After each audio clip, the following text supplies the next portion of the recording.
días a todos. Qué alegría encontrarnos nuevamente. Daniel, Marty, qué rico vernos, que estos espacios son de reencontrarnos, que hemos venido todo el año trabajando en temas supremamente interesantes. Entonces, hoy tenemos un tema que sé que hemos venido trabajando. Perdóname, ya se va a acabar el ruido que tengo acá de fondo. Es que estoy en un colegio. Pero un tema muy interesante porque hemos venido trabajando todo el tema de la neurociencia aplicada a la arquitectura. Y hoy Berta nos lo va a resumir en un contexto donde vamos a entender cómo la neurociencia atraviesa la arquitectura, que es fundamental para que veamos la perspectiva desde el usuario realmente, desde la necesidad del usuario. Así que mi querida Berta, muchísimas gracias por este tiempo que nos regalas y bienvenida. Vale, gracias. Y bueno, yo voy a hablar de los juegos sensoriales y cognitivos, tal como me pidió en su momento Lorena. Lo que pasa es que yo pensaba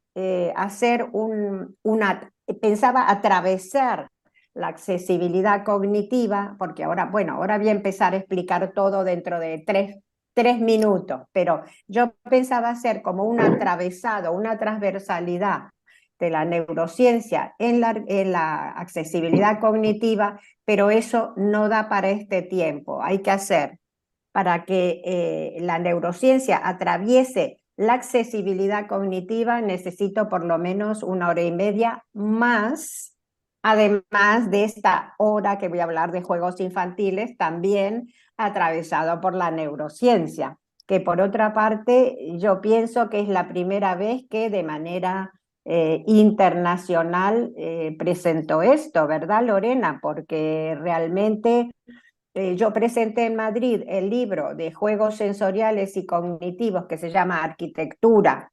Que justamente, yo siempre uso la palabra arquitectura porque para mí lo que hay que destacar es que la arquitectura es salud y si no, no la van a reconocer como tal.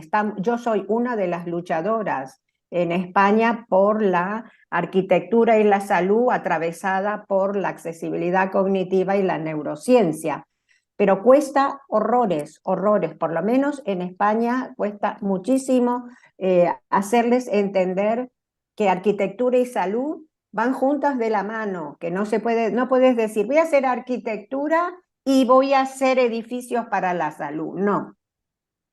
Hacemos edificios para la salud, pero los edificios tienen que ser salud, tienen que ser saludables desde todo punto de vista. Entonces, los juegos infantiles también.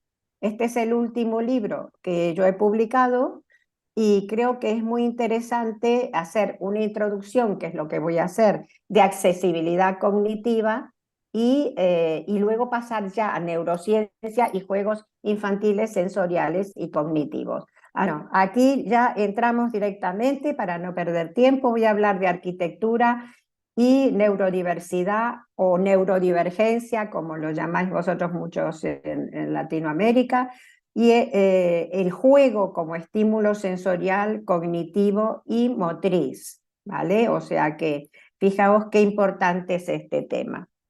Yo a mi metodología de trabajo la llamo metodología integradora, ¿vale? ¿Por qué? Porque yo trabajo en accesibilidad cognitiva. Para empezar, yo empecé a trabajar con neurociencia a partir de meterme en una metodología integradora de accesibilidad cognitiva, que realmente es una metodología, un enfoque de trabajo que es propio mío, porque hasta ahora no he logrado que nadie coloque input en esta metodología. La utilizan, sí, la utilizan para hacer evaluaciones de espacios cognitivamente o no cognitivamente accesibles, pero realmente las personas que lo están utilizando dan vueltas sobre el mismo tema que yo. Por eso parece que la única que puede enriquecerlo, modificarlo y transformarlo soy yo, pero no, no es así. Así que yo animo a todos los que estáis ahí a todas las que estáis ahí trabajando con estos temas que os interesan, me imagino, porque si no, no estaríais escuchando a las 7 de la mañana esta presentación, que por favor introduzcan, que hagan input sobre esta metodología, que me escriban, que lo podemos hacer conjuntamente y darle como la dimensión que este tema realmente tiene, porque tiene una dimensión muy grande, porque es la accesibilidad cognitiva en la arquitectura. Entonces, ¿qué es la accesibilidad cognitiva? Es un lenguaje, un lenguaje. Yo creé una metodología basada en un lenguaje, en un vocabulario arquitectónico y de entornos. Entonces, la accesibilidad cognitiva, con esta perspectiva, es un lenguaje para que entornos y arquitecturas sean legibles, comprensibles y se puedan comunicar fácilmente con las personas. O sea, es el espacio el que se comunica con las personas, facilitando su deambulación y todas sus actividades en el espacio. O sea, es un vocabulario arquitectónico y de entornos al aire libre, de entornos urbanísticos, de entornos espaciales que se comunican con las personas con un lenguaje espacial. Entonces, desde mi enfoque, es el modelo para diseñar espacios accesibles espectro cognitivo. Entonces, para llegar a construir ese lenguaje arquitectónico y de entornos, primero tengo que desarrollar hipótesis de trabajo, ¿vale? Que sustentan la accesibilidad cognitiva. O sea, si yo no tengo unas hipótesis de partida, unos postulados de partida, no puedo construir una metodología integradora seria y consistente. Y estos principios o postulados son universales y de diseño. ¿Cuál es la diferencia entre un principio o postulado universal y uno de diseño? Que los universales sí o sí tienen que estar, porque si los postulados universales no existen, si no hay que ahora vais a ver cuáles son, entonces no hay accesibilidad cognitiva, es que no hay, ¿vale? Eso se basa en mis hipótesis de trabajo. Entonces, los principios universales sustentan la accesibilidad cognitiva y los de diseño son los que me dicen, para cumplir, para que haya estos principios universales de accesibilidad cognitiva, tienes que diseñar de esta manera, de esta otra y de esta otra. Entonces, estos principios de diseño son limitados, pero pueden convertirse en infinitos. Es decir, si hay un profesional que dice, uy, para justificar este principio universal, tengo este elemento de diseño, pues se incorpora a estos principios de diseño de la accesibilidad cognitiva desde la mirada de ese profesional. Por eso yo voy siempre con los principios de diseño, no son cerrados, son completamente abiertos para mí. Pero yo mantengo para hacer las capacitaciones delimito unos principios de diseño para que la gente pueda entender cuáles son los básicos, porque tampoco existe accesibilidad cognitiva si esos principios de diseño básico no existen. Entonces, a partir de estos principios universales y de diseño, definimos componentes. ¿Qué son los componentes? Los conceptos con los cuales los diseñadores, los arquitectos y los ingenieros hacemos entornos y edificios, parques, ciudades, calles o edificios construidos. Y entonces, en esta andadura, el último paso ha sido llevar a cabo un trabajo de transversalidad con la neurociencia.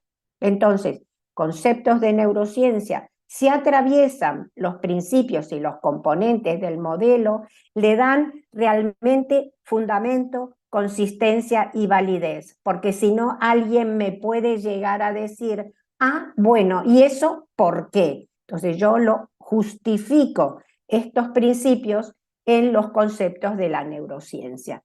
Entonces, vamos a hablar de pequeños antecedentes.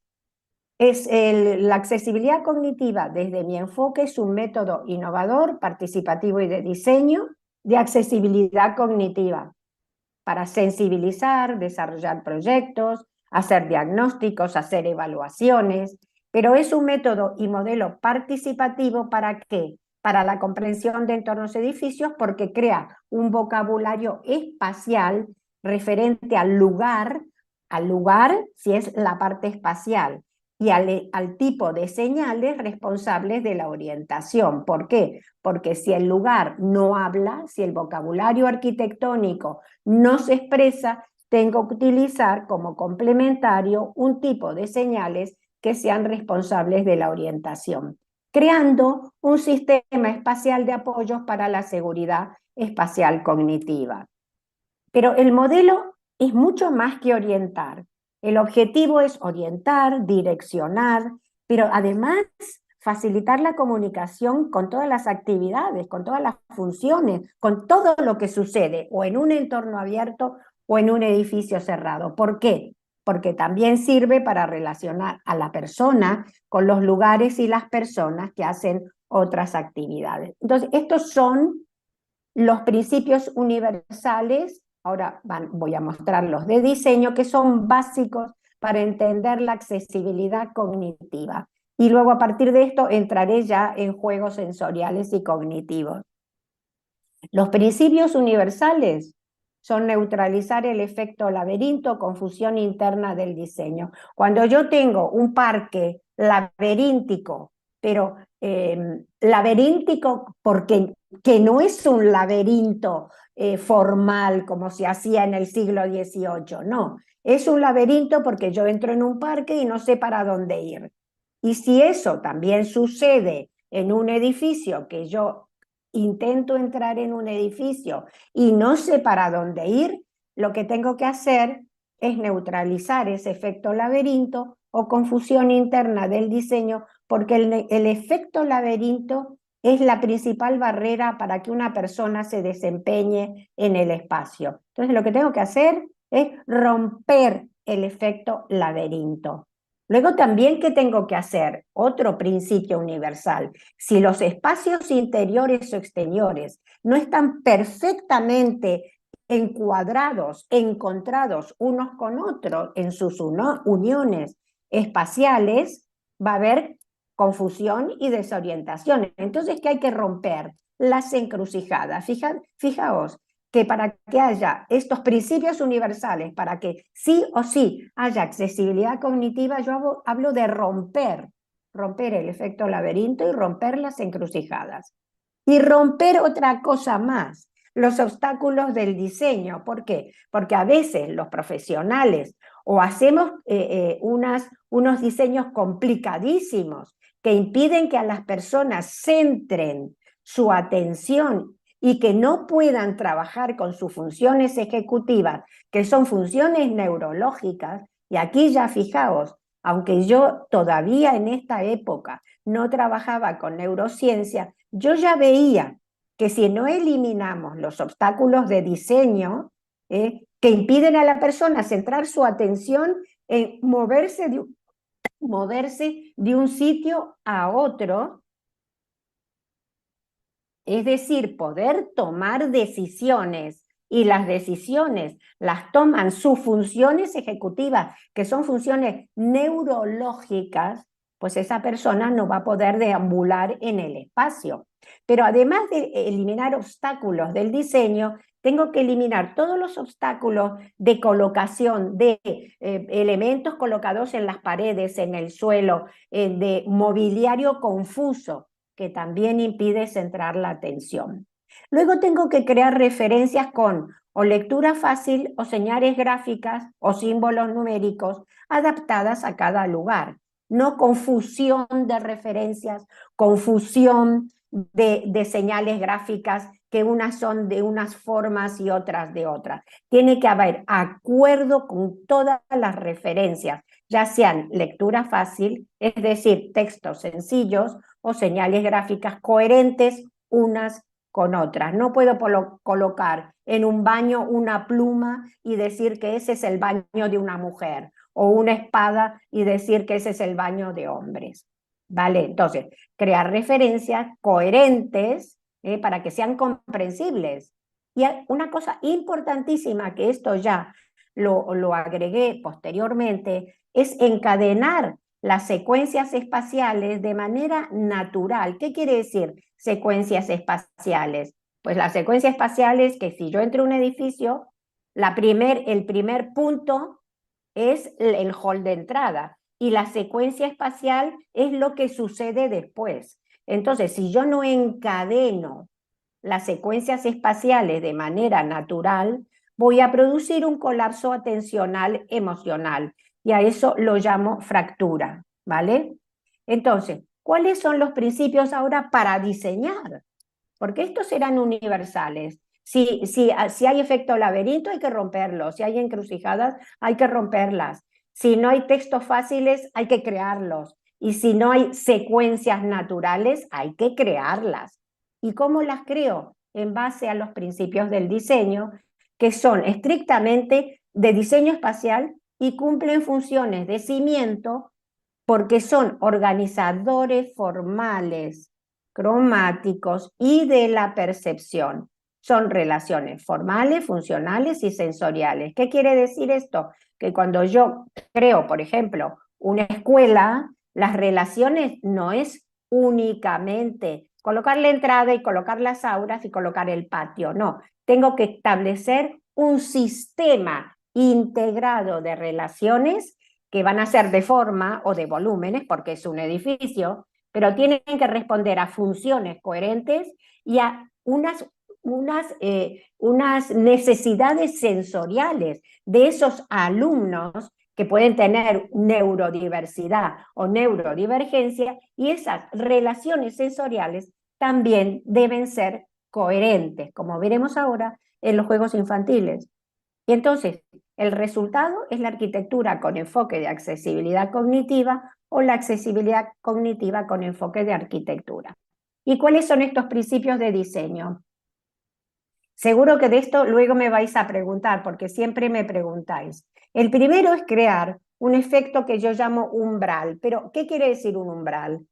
Que cuando tienes un espacio longitudinal de gran dimensión, cada tantos metros tengo que crear marcadores con distancias para que la vista, la emoción no se dispare. Si yo tengo un pasillo en un colegio de 200 metros, tengo cada tanto que decirle al alumno y a los profesores cuánto le queda para llegar al baño, por ejemplo, o cuáles son las distancias entre distintas aulas o distintos talleres. Entonces, el efecto umbral, que realmente esta palabra me gustó, y por eso, porque un umbral es un límite, ¿vale? Entonces, el efecto umbral es un límite con marcadores y distancias, ¿para qué? Para evitar alteraciones visuales y emocionales.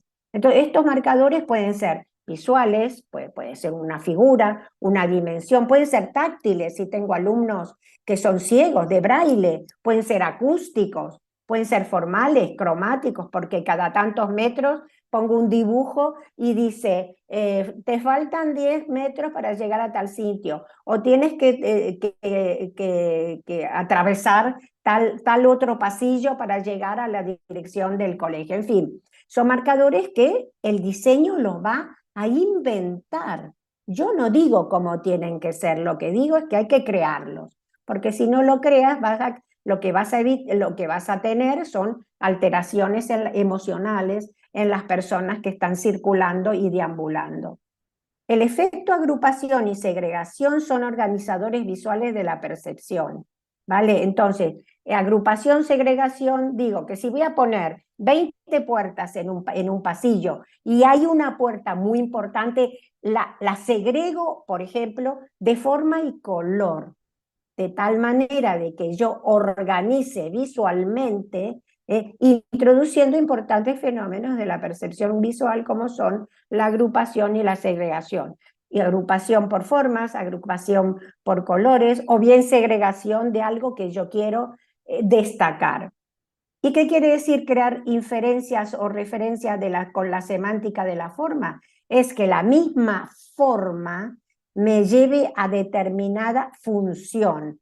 Si hay una puerta más importante, pues destaco esa puerta, como la puerta dentada. Entonces, sencillamente, la forma, la semántica de la forma, ¿vale? Destacará una función determinada o bien le quitará importancia a esa función determinada. Entonces, aquí tenéis como nosotros hacemos los planos para ir corrigiendo las situaciones. Ahí tenemos unas estrellitas que yo las llamo sinapsis porque son las uniones entre diferentes espacios. Los circulitos son todos elementos que yo luego tengo que diseñar en base a qué, a los componentes de diseño para que no haya fracturas y para que las secuencias en los espacios sean naturales. Como por ejemplo, hemos creado aquí, esto es un centro de día para personas adultas mayores con dificultades cognitivas, donde en base a figuras, a elementos de diseño, a colores, hemos destacado lo que nosotros queremos destacar dentro de estos espacios que eran completamente confusos, amorfos, laberínticos, y lo único que hacían era crear encrucijadas en las personas adultas mayores. Aquí tenéis también una planta de un centro de formación profesional y estos son los resultados después de aplicar todos estos conocimientos en base a los principios y componentes de diseño del enfoque metodológico de la accesibilidad cognitiva. Ahora nos metemos rápidamente en neurociencia porque lo que quiero entrar es en parques infantiles. Pero antes voy a preguntaros a vosotros, ¿puede un objeto, una obra, un edificio hecho de materia inerte hacernos sentir angustiados o felices, aburridos o estimulados, comprometidos o indiferentes? Entonces yo digo que sí, pero ¿en base a qué? En base a la organización, a las formas y a los objetos que son los que cambian luego nuestra conducta y van modificando nuestro cerebro. Cuando una persona se moviliza por un espacio que es permanentemente igual, su cerebro se va adaptando de tal forma a esa igualdad espacial que se va como, no voy a decir achicando, se va contrayendo. Es decir, el cerebro que es plástico hasta que nos morimos, bueno, sí, no se puede modificar porque le cambiamos los entornos, le cambiamos los espacios, le cambiamos la forma, le cambiamos los aspectos táctiles, le cambiamos los aspectos auditivos, le cambiamos todo eso que mejora la deambulación espacial, ¿vale? Pues nuestro cerebro se va reduciendo igual que va envejeciendo antes de lo que tiene que envejecer. Entonces, comprender cómo funciona el cerebro humano en las sensaciones, que es lo primigenio, lo primero que tenemos que destacar es que el cerebro funciona por sensaciones, y si falla alguna, tendremos otra que aplicar, como para una persona sordociega, el tacto es fundamental, y el toque de los dedos de una persona sobre su mano le está creando el idioma de comunicación. Entonces, comprender cómo funciona el cerebro en las sensaciones, percepciones, cognición y acciones motoras y emocionales durante la deambulación en el espacio nos permitirá incluir estrategias de diseño que van más allá de las necesidades de funcionalidad, confort y estética. Y además, una palabra que siempre se dice es la amabilidad del espacio. Y yo no entendía qué era la amabilidad del espacio. Yo no entiendo qué es un espacio amable. Un espacio puede ser cómodo, funcional, confortable, pero ¿qué es un espacio amable? Porque amable es una persona que es amable conmigo, que se porta bien conmigo, que me quiere, eso es una cariñosa, eso es una persona amable. Pero ¿qué puede ser un espacio amable? Pues para mí tiene que cumplir con estrategias de diseño que van más allá de necesidades de funcionalidad, confort y estética. Entonces, ¿cómo emigro yo de los estudios de neurociencia a la accesibilidad cognitiva? ¿Y cómo emigramos desde la neurociencia, ¿vale?, al diseño? Porque para mí accesibilidad cognitiva es diseño y arquitectura. Cuando yo digo accesibilidad cognitiva es como si dijera arquitectura o diseño. Entonces, partiendo de los trabajos con accesibilidad cognitiva, he descubierto a las personas reales la neurodiversidad o neurodivergencia. Pero ¿qué tengo que estudiar? Investigo la neurología de la conducta espacial de las personas. Es decir, yo no estudio el lenguaje, yo no estudio la lectura de cómo las personas hablan o leen, yo no estudio cómo las personas se expresan mejor o peor, no. Yo investigo cómo las personas se mueven en el espacio y eso se llama neurología de la conducta espacial. Entonces, el paso siguiente se ha cimentado sobre los procesos neurológicos, identificando funciones implicadas en esa conducta espacial, que puede ser la visión, la audición, el tacto, cuidado, el tacto, la percepción, la cognición y las acciones motoras, más todas las emocionales que se desencadenan de esta conducta espacial, porque las emociones son desencadenantes de la conducta espacial y la conducta espacial desencadena emociones, porque las emociones están siempre. Entonces, primero yo estudié la neurología de la conducta espacial tal como el cerebro se formó para que la conducta espacial sea la que debe cumplir cada función. La visión cumple esa función. Cada uno de los lóbulos del cerebro, que son 4 más otros 2 que no son lóbulos, sino que son componentes fundamentales, que son el cerebelo y el tronco, ¿vale? Entonces, yo investigo esa neurología de la conducta espacial que está en el encéfalo, en el cerebro, en el cerebelo y en el tronco. ¿Para qué? Para primero saber cómo tienen que funcionar. A ver, ¿cómo funcionan estos componentes, estos elementos, estos órganos, estos conceptos de manera correcta, como entre comillas, como los ha creado Dios? Bueno, entre comillas, por favor, ¿eh? Entonces, luego, ¿qué hago? Detecto los bloqueos o problemas que pudieran presentar. Entonces, ¿qué hago luego? Hago ajustes en la arquitectura mediante una serie de diseños o patrones de escenarios espaciales que desbloqueen esos problemas que hay en el cerebro cuando los podemos desbloquear. Una persona que no ve, yo no voy a desbloquear mediante la arquitectura, pero puedo utilizar elementos de arquitectura que desbloqueen su dificultad de funcionamiento en el espacio. Y esos son los patrones de escenarios espaciales. Entonces, ¿por qué neurociencia y arquitectura? Primero, investigamos las funciones neurológicas. Luego, parto de la neurología de la conducta espacial.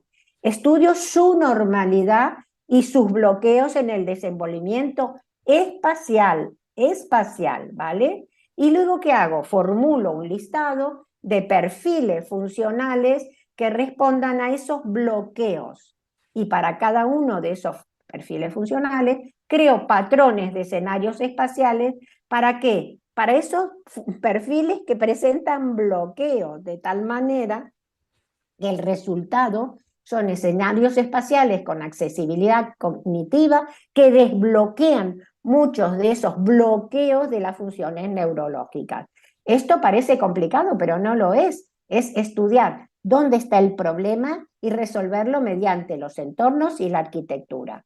Entonces, esta es la síntesis y organizo las funciones neurológicas implicadas en el desenvolvimiento espacial, que representan procesos donde se pueden producir bloqueos en la transmisión de los impulsos nerviosos que limitan a las personas el desenvolvimiento, que pueden ser solo emocionales, no tienen que ser físicos.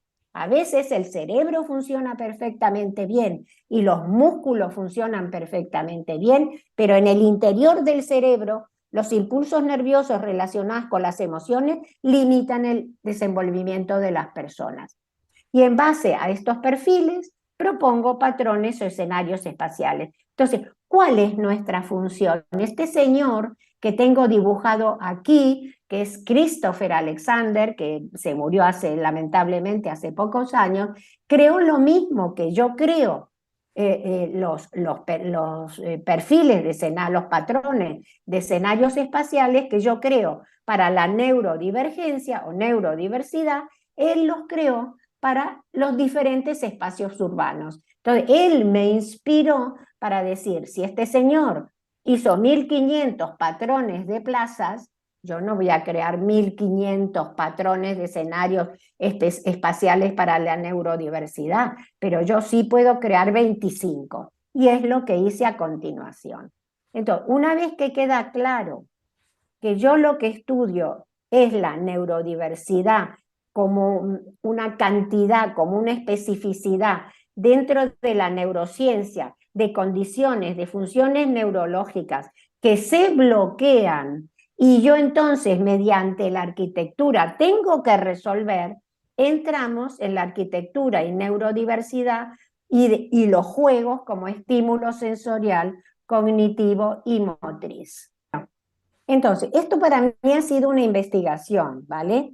Y comenzó con un encargo de un señor que me llamó, un señor que trabaja en una empresa de juegos infantiles espaciales, por eso yo lo llamo arquitectura, porque la arquitectura del juego es juego espacial, ¿vale? Entonces, me llamó un señor que tenía que hacer una normativa de juegos cognitivos para un ayuntamiento de Cataluña. Entonces yo nunca había hecho este trabajo, porque yo nunca había trabajado anteriormente con el juego infantil. Había trabajado con el trastorno del espectro del autismo y ese era mi mayor conocimiento, mi mayor acercamiento a la infancia y a la preadolescencia, como digo yo. Entonces, pues me puse a estudiar precisamente la neurología del comportamiento espacial de la infancia en los juegos, cosa que es complicada porque todo lo que hay de neurología de la conducta espacial en juegos infantiles es en interiores y no en exteriores. Y precisamente nadie se puso a estudiar la arquitectura espacial del juego en exteriores porque es muy complejo, ¿vale? Entonces yo me tuve que inspirar primero en neurociencia, en neurología de la conducta espacial de la infancia y preadolescencia. Y luego, ¿en qué me inspiré? Pues me inspiré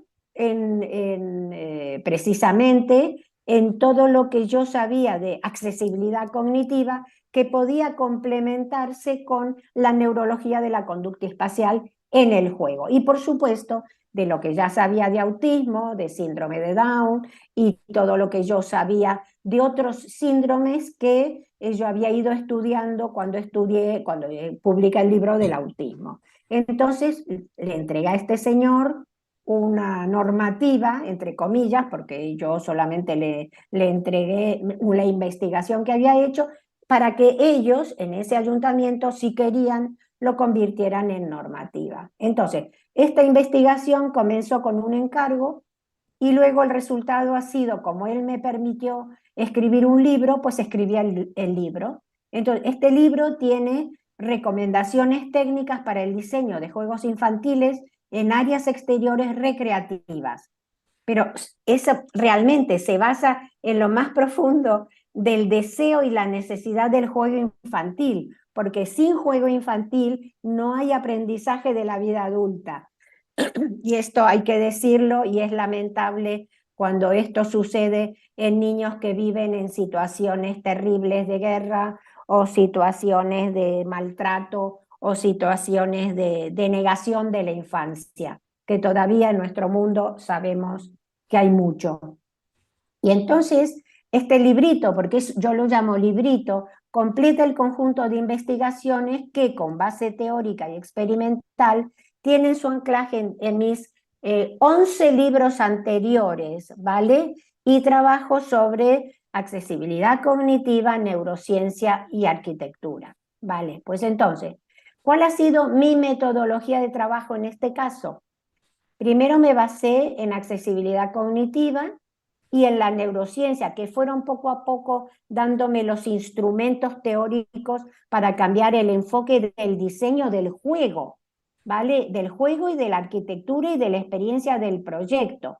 A mí realmente la neurociencia me abrió la mente, los sentidos y la experiencia. ¿Por qué me abren la mente? Porque me permiten seguir relacionando, haciendo sinapsis de mis propias neuronas, la unión es la sinapsis de las neuronas, ¿vale? Me han abierto la mente y permiten que mi propia mente sea plástica, pero mi objetivo es la experiencia para dotar a los espacios de esta plenitud que sirva para que otras personas se puedan sentir como yo. Entonces, el fundamento es la neurociencia, las funciones neurológicas, sensoriales, perceptivas y cognitivas, que en este tipo de juego que este hombre me pedía, que eran juegos cognitivos, es la gran afectada.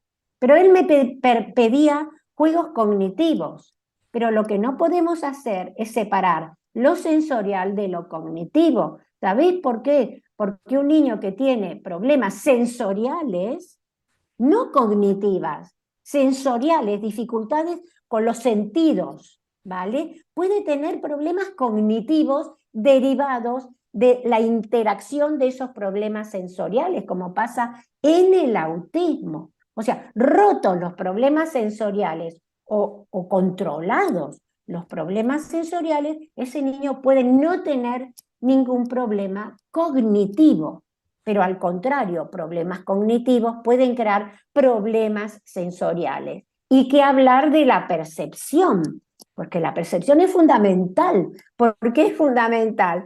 Porque un niño que juega en el espacio, en la arquitectura espacial del juego, si tiene problemas de percepción se va a caer, se va a lastimar, no va a poder alcanzar con su manita las barras para poder sujetarse. Entonces, las funciones neurológicas, sensoriales, perceptivas, cognitivas, emocionales y motrices, que también a veces son la gran afectada, me dan los baremos para diseñar el juego.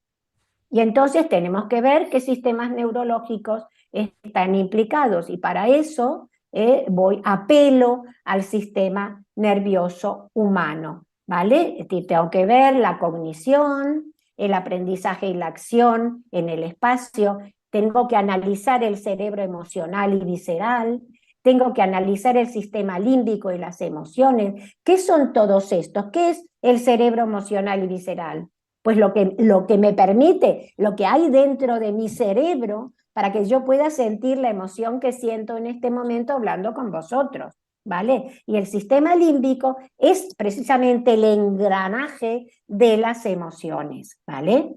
Pero también tengo que ver los sistemas de fuerza y motricidad que pueden estar afectados o bloqueados, pero que muchas veces esos sistemas de fuerza y motricidad bloqueados puede ser por dos motivos. Por motivos funcionales, porque hay un problema en la parte del cerebro primaria de la motricidad, porque la motricidad está en el cerebro, no está en las piernas ni en los brazos, está en el cerebro. Entonces, cuando las zonas motrices del cerebro están afectadas, puede haber bloqueos, ¿vale? Pero por otra parte, vamos a la atención y a la memoria.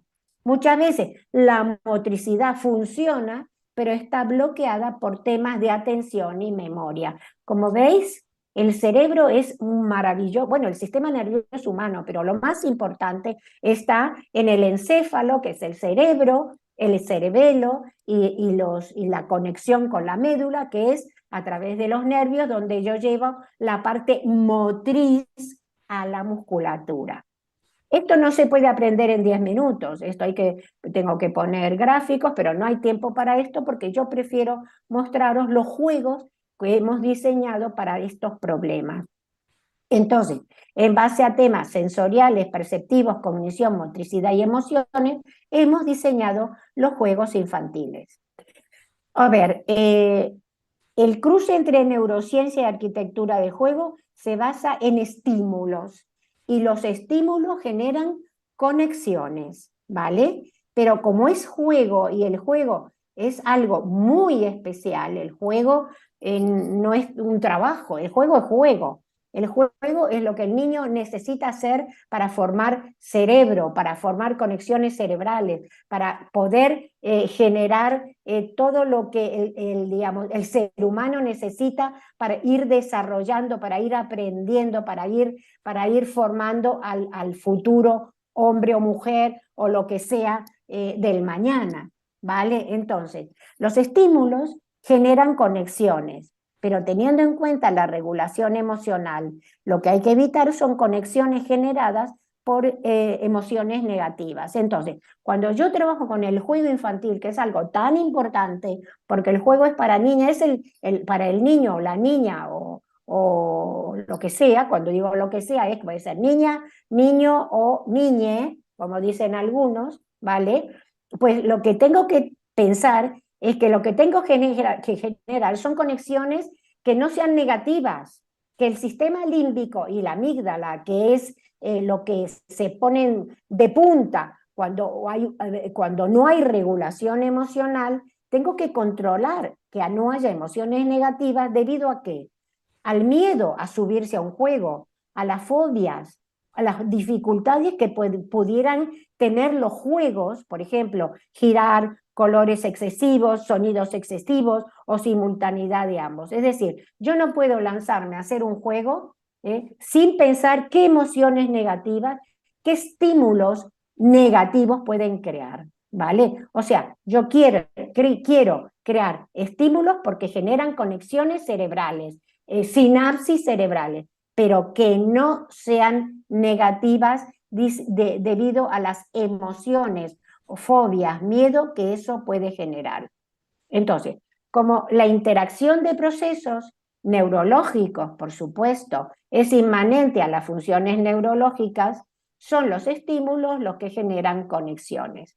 Puede ocurrir que por determinadas razones se produzcan bloqueos, ¿vale? Entonces, habría que intervenir estimulando o sustituyendo por otra función para facilitar el juego. Cuando encuentro que un niño no puede trabajar, jugar con un determinado elemento mobiliario o objeto, tengo que crear ese otro mobiliario, objeto o juego adaptado a él. ¿Y eso cómo se trabaja? Bueno, en general se trabaja en algunos casos, por ejemplo, cuando hay problemas sensoriales, como pasa con el autismo y otros síndromes, cosa que no pasa con el síndrome de Down en general.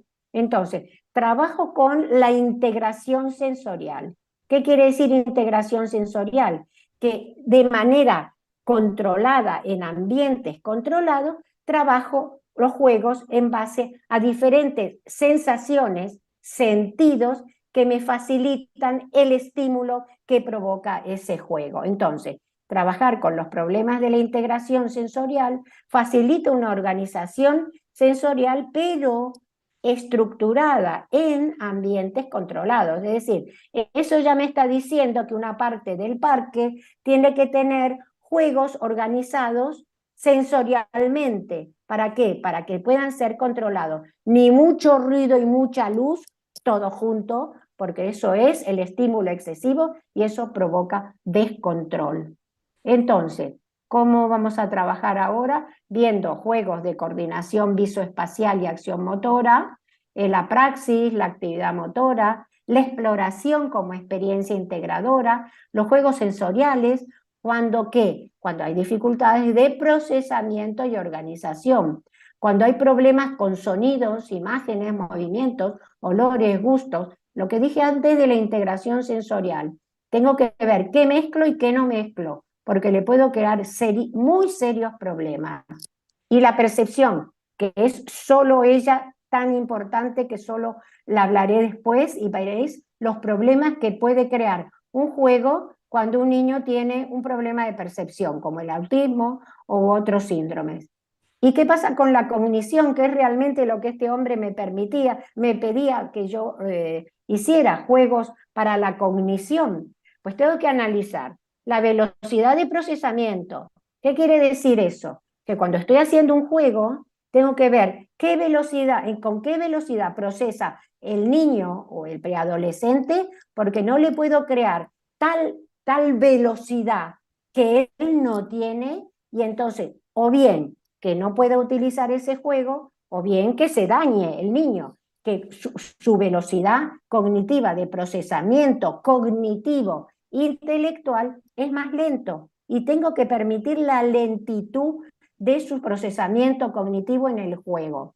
Tengo que ver la atención, la memoria, el lenguaje, cómo él puede organizar las partes en un todo, la abstracción, la simbolización, la imaginación, la imitación y el concepto del tiempo. Y todo esto es lo que hemos ido trabajando con estos juegos. Estos son ya parte de la creación nuestra, que no son juegos reales, pero que cualquier empresa los puede. Yo no tengo una empresa de juegos.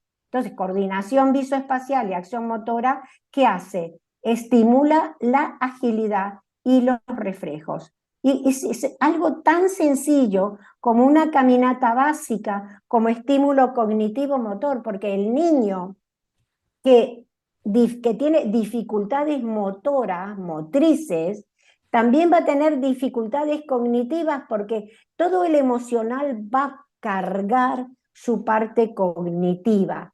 Entonces, la caminata básica es algo muy sencillito como estímulo cognitivo-motor con ancho variable según el espacio que se disponga. Porque a mí siempre me dicen, no, es que no tenemos suficiente espacio. Pero oiga usted que esto ocupa 3 metros por 90. ¿Cómo es que usted no tiene espacio? Haga esto en los mismos caminos del parque. Entonces dice, bueno, qué bien, voy a hacer estos estímulos cognitivos motores en los propios caminos del parque. Y si se coloca con barandillas, el ancho mínimo tiene que permitir que pueda llevarse a cabo esta sujeción sin dificultades. Luego os voy a mostrar un vídeo de una niñita que hace estos ejercicios en su casa, pero como fisioterapia. Esto es también, ¿vale? Lo mismo, pero ahí ya voy incrementando la dificultad. ¿Qué hago? Le digo a la niñita o al niñito, camina sobre un color, pero cuando te encuentras con otro que es diferente, tienes que cambiar de línea. Entonces ahí fijaos que voy complicando, ya no es la caminata básica, ¿vale? Tiene que colocarse sobre el color que le corresponde. Por eso ahí las flechitas van mostrando cómo la niña o el niño va saltando de color en color, que es igual, y cuando encuentra un color diferente tiene que salir y se pasa a la línea del costado. Y luego tiene que volver a su línea cuando encuentra nuevamente el color. Es una tontería. No es una tontería. El color es un elemento que sobresale sobre la forma del suelo. Por lo tanto, ya es un estímulo diferente neurológicamente. El color es un gran estímulo cuando la persona ve, porque si no, habrá que llevarlo a hacer esto. Si no ve, pues habrá que hacer que trabaje descalza la persona, el niño descalzo, sobre elementos con que con el pie sienta lo que hay en el suelo y cuando cambia el suelo se va al costado, ¿vale? Es decir, todo tiene arreglo, ¿vale? En los juegos, si queremos, si realmente queremos resolverlo. Y las zonas de obstáculos que hay que salvar, es como los recorridos para un examen de conducir, son recorridos con obstáculos que hay que salvar. Esto es muy bueno porque es un juego individual o en grupo, donde ya los niños salvan obstáculos en lugar de chocarse con un obstáculo. Esto ya es sensorial y perceptivo y motriz, porque hay niños que tienen problemas de percepción y se chocarían contra estos elementos colocados en el espacio. Entonces, posiblemente yo tenga que estar 3 meses acompañando al niño para ir acompañando a ese problema apráxico de la percepción, que se llama apraxia aperceptiva. Vale, entonces, ¿esto qué es? Esto es interesantísimo. Esto es caminata con elementos continuos o señales luminosas o lumínicas. ¿Por qué hemos creado este juego que también, fijaos, que ni ocupa lugar ni es un problema? Pues a nadie se le ocurrió este juego. ¿Por qué? Porque es un juego. A ver, hay niños que tienen síndrome de Williams y el síndrome de Williams tiene un problema en la zona del cerebro relacionada con las dimensiones, se llama área dorsal del cerebro. O sea, el cerebro hay un área ventral que controla toda la parte de las palabras, de los conceptos, de la lectura, pero hay una parte dorsal que controla la parte de los movimientos, de la orientación, que está por el lado parietal, ¿vale? Hay niños que tienen problemas en la zona dorsal, de las dimensiones, de la orientación, y no pueden dar un paso de 60 centímetros porque no saben qué es 60 centímetros, ¿vale? O sea, el área dorsal crea dificultades en el cálculo de las distancias. Entonces, el niño que tiene síndrome de Williams tiene este problema. Entonces, ¿cómo activamos que el niño pueda jugar? La activación atencional y la ejecución del paso se desbloquea mediante unas lucecitas, que no son luces, son elementos lumínicos, que con el sol o con la luz artificial le crean la dimensión del paso. Entonces, la solución para desbloquear la secuencia de los movimientos o cuando hubiera dificultades en el cálculo de las distancias, como ocurre con el síndrome de Williams. Pues esto no se le ocurrió a nadie. Bueno, pues yo lo leí, yo leí que el síndrome de Williams se activaba en la dimensión paso mediante elementos lumínicos o luces, y esto se puede convertir en un juego. ¿Y qué quiere decir praxis y actividad motora? Cuando hay dificultades de ejecución de movimientos, porque hay afectada una zona de los movimientos, ¿vale? O el niño o el adolescente o el preadolescente no puede ejecutar un movimiento, pues le pongo un muñeco que él mismo o ella misma le mueve los brazos y las piernas y luego lo imita. Esto es riquísimo porque esto, digamos, puede mejorar no solamente la actividad motora, activa lo que es el movimiento, activa es cuando hay una zona afectada de los movimientos, ¿vale? Porque nosotros tenemos memoria memoria para recordar conceptos, situaciones, lo que llamamos la memoria semántica, pero en el cerebro también hay una memoria de movimientos. Cuando esa memoria está afectada, pues lo que tengo que hacer es ponerle el movimiento para que lo imite. Entonces, fijaos, con un juego lo que se puede hacer. Luego, la exploración es muy buena, porque es una experiencia integradora con el espacio. Ya estamos fomentando la exploración espacial. Y si yo bien decía que el efecto laberinto era una cosa, era digamos, un problema en un edificio o en un parque, cuando lo pongo como experiencia integradora, cambio el concepto de laberinto. ¿Por qué? Porque lo que hago es un laberinto conformado de vegetación muy baja y le voy dando al niño pautas para que llegue al final. Las pautas que pueden ser guías, globos de colores que le marcan el recorrido. Aquí tienes los amarillos, aquí tienes los globos rojos, o bien cualquier otro elemento. Y por supuesto, la sencillez del laberinto. Pero entonces esto es exploración integradora, no tiene nada que ver con el efecto laberinto dentro de un edificio. Entonces, esta exploración integradora se puede hacer sensorial, con sonidos, gráficos o señales, y es una actividad integradora sensorial, perceptiva y cognitiva. ¡Ay, Dios! Perceptiva y cognitiva.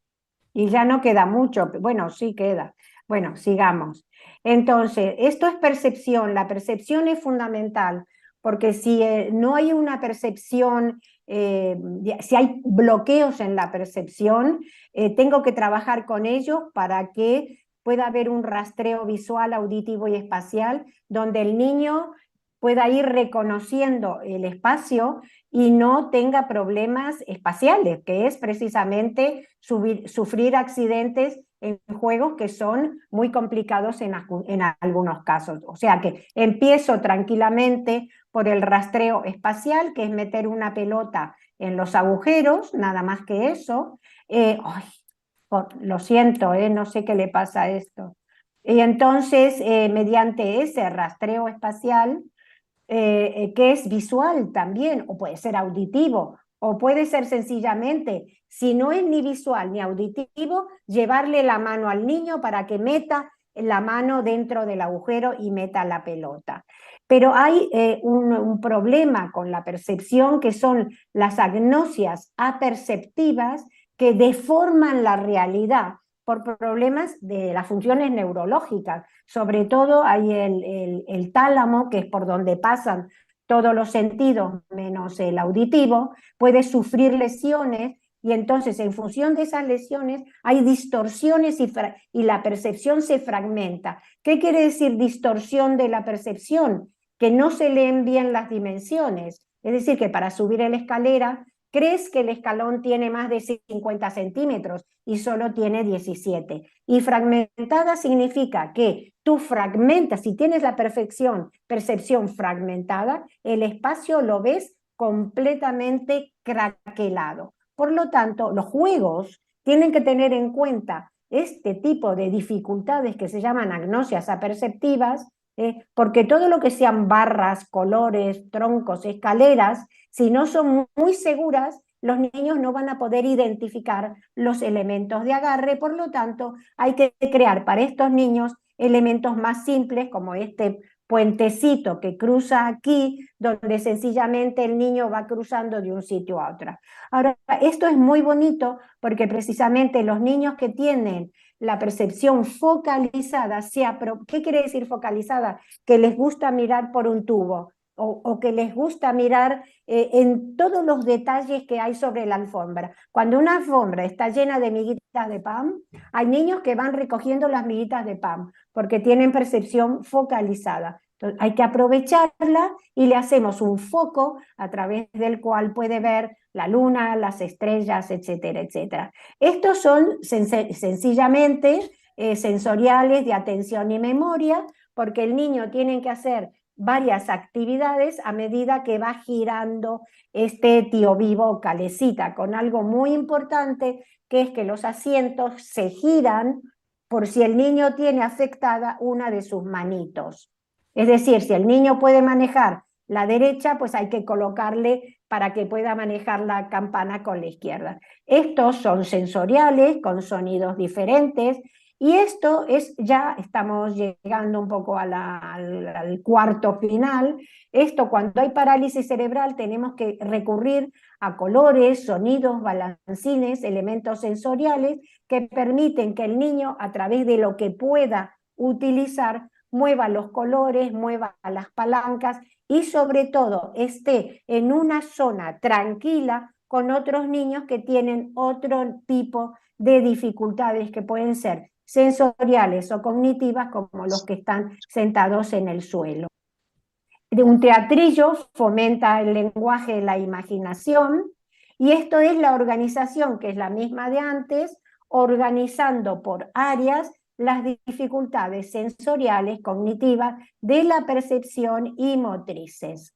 Entonces, esto es importantísimo, que es un espacio de relajación y descanso, sobre todo para niños con síndrome de Dravet, con niños que pueden tener ataques epilépticos, y para niños con autismo que necesitan descansar después de un trabajo muy activo.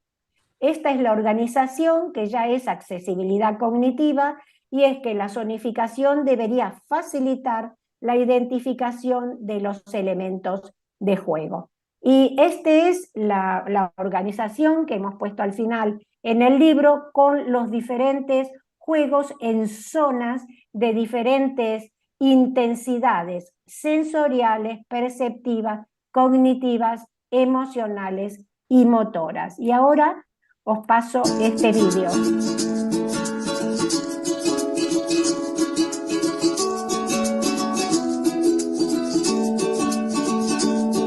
If you ever find yourself stuck in the middle of the sea, I sail the world to find you.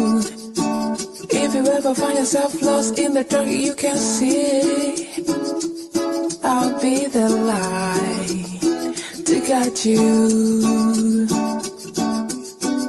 We found out what we made of when we are called to have a friend in need.